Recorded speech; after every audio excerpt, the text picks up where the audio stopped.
When you play with black, you have been suffering drowning again and again just because you didn't have a powerful weapon to beat them.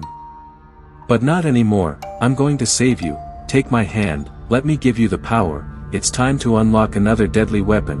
It's time to finish them. The suffering is over. Now it's your turn. Are you ready? Let me introduce you. No, not that one. Let me introduce you to a powerful weapon that's made to destroy everyone. The Stafford Gambit. Whoa, wait. I got to teach you how to use it. I already know how to use Stafford Gambit. Okay, but what if I can teach you more tricks that you didn't know? Okay, I'm in. Good. This starts after e4 from white. You play e5 and they attack our pawn. Then we play knight f6 letting them take the pawn. After they take the pawn you play knight c6 inviting them to take our knight. If they go back you can simply take the pawn, which is why they will take and you will recapture with the d pawn. Then they can guard the pawn or push the pawn, but they will guard it most of the time. Then you will play bishop c5 attacking this pawn and looking for a fried liver. So they will play bishop f5 pinning the knight to the queen, and now it's time to launch our attack. You will play knight e4 taking a pawn, just to give up a free queen because we don't need a queen to destroy them. If they take, make sure to say rest in peace before you play bishop f2 check. King e2 is the only move and bishop g4 is checkmate. And if they take your knight instead of taking the queen, that does absolutely nothing because we still play bishop f2 check. If they take you take the free queen, if they don't take we force them to take, then we take the queen. And if they don't take our knight they will play bishop e3 to stop our attack. Horrible mistake. Now we trade bishops and play queen h4 check.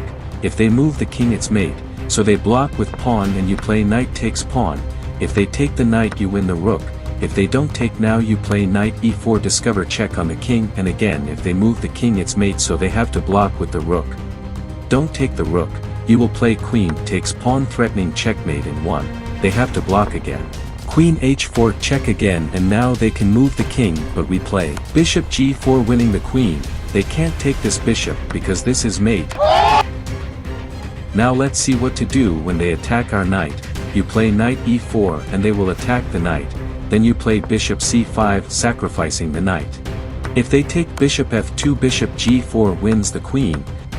If they don't take the knight you have this checkmate if they don't move pieces around their king. But if they do stop that mate, you always have fried liver. And if the bishop blocks, trade bishops and queen h4 check.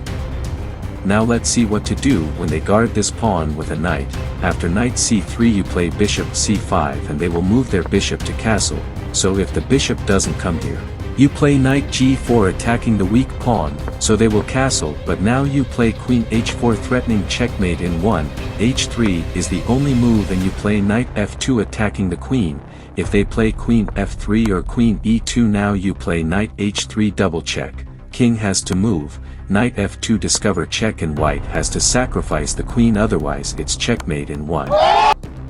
And if they don't play queen f3 or e2 you win the queen. But if they take the knight here, you take back with the queen. After king moves, play h5 which looks like a stupid move. They should play d3 here to develop their bishop and stop the attack. But then you play the savage move bishop g4 attacking the queen. If they take the bishop this is checkmate. If they try to save their queen this is mate in 1. So that's why they should play bishop e2 in this position. Then you play queen d4 threatening checkmate in 1, they will castle. You play knight e4 getting the pawn back and you have too many active pieces while they have none. Also after bishop e6 you can castle long and launch a killer attack, so congratulations. Now you know how to use this weapon, have fun destroying them, and I have some news for you. Now you can buy me a coffee, that would really help the channel. You know it takes lots of coffees to finish a video. If you haven't seen this, I'm also working on a short film that's related to chess. It will be funny and awesome. Just let me know your opinion about that. And why don't you just click here to watch it? It looks beautiful, wow I can see the future.